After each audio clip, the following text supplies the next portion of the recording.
Hello, and welcome to another episode of What Would They Do? Can you believe it? We are actually in episode 50, which is a bit of a pinch me moment.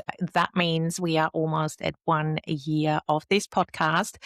And to mark this mini milestone, I thought I would recap some of the patterns that I've picked up via your submitted listener questions, which, quick reminder here, you can submit your question via the link in the show notes at any point, via the case studies and also via my amazing guests that I have had on the show over the past 50 episodes. And I obviously can't share all of them on this episode, but I had 3 that stood out to me that I wanted to share with you today. So first up, very topical in 2026, is that human elements absolutely are critical to your brand's long-term success, to how your customers are going to engage with your brand, and also how you can differentiate yourself, especially in the age of AI, right?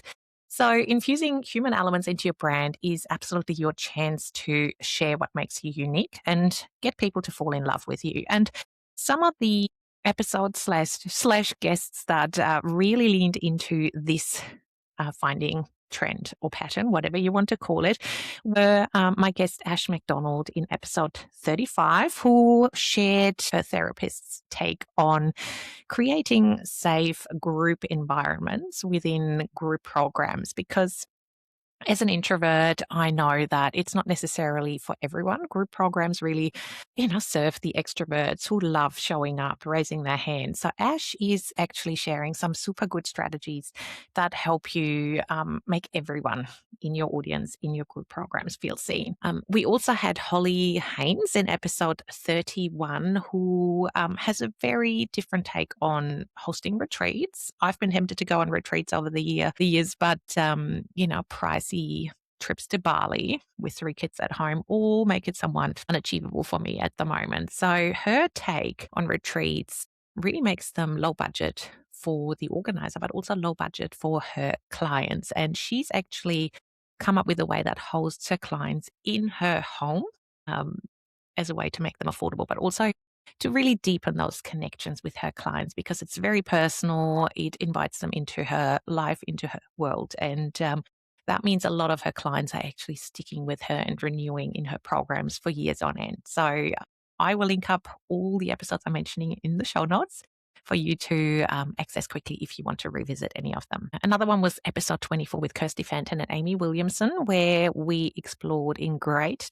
depth how you can use custom GPTs in your group programs to really make your expertise accessible 24/7 without, again, sacrificing the human element and turning you into this AI bot. So definitely worth a listen. Kirsty actually is taking you behind the scenes of the bot inside her popular group program, and Amy is the developer behind the custom GPT. So if this is something you're considering, absolutely go check it out. The second theme I picked up is super encouraging for those of you who have limited capacity due to, being parents, health reasons, etc. So retention lives in everyday decisions and not big launches. So you don't always have to a live launch to create those lifelong, long-term relationships with your customers so they keep coming back for seconds and thirds. Definitely David Wax from Handwritten, who I had in episode 42, was an eye-opener. He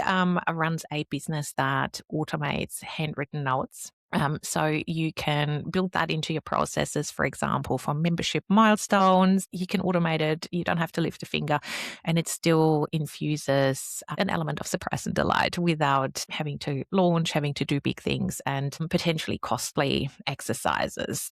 Another one is the episode with my Retention Lab member, Michelle. She submitted a listener question / member question, where she really made a conscious decision to become more strategic about nurturing different audiences in her subscriber onboarding experience. So as you can see here, you can totally have an impact, be strategic without big launches. Everyday decisions in your business, those little things like a handwritten note, like revamping your onboarding subscriber experience, can make all the difference. So little things build up to big things over time, and your customers take note. And the third pattern I want to go into today is that smart business owners pause before they act. Often we can approach things in our business so impulsively that, looking back, we go, I wish I had done X, Y, Z before.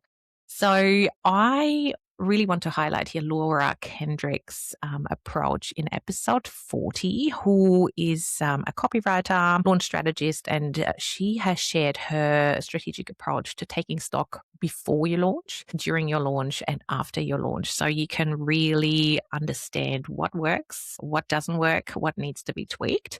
So she is really intentional when it comes to launching, and really sees opportunity in those little moments that you can tweak as you go along. Also, Brenna McGowan in episode 37. I'm a huge fan of Brenna, and she gets to know her audience intimately via audience research, which, as you know, I offer as a service, before mapping out her messaging, her offer, her pre-launch strategy. So she is super intentional with getting to know her audience before she does anything in her business. And I'm a huge believer in this approach. It works a treat. It means you are hitting the sweet spot. You are giving people what they need, and you're also telling them what they need to hear to be able to invest in your offers and stick around. So the important thing I would like you to take away from this bite-sized episode is that all these patterns, all these mindsets that I took you through are choices. They're conscious decisions, not tactics. And the most effective businesses aren't doing louder or faster things. They're making smarter, better decisions in small, often invisible moments, but they are consistent, right? It's a conscious decision that carries through everything they do in their business. Focusing on your customer experience and retention isn't a strategy that you switch on and off. It's a series of conscious choices you make when no one's watching.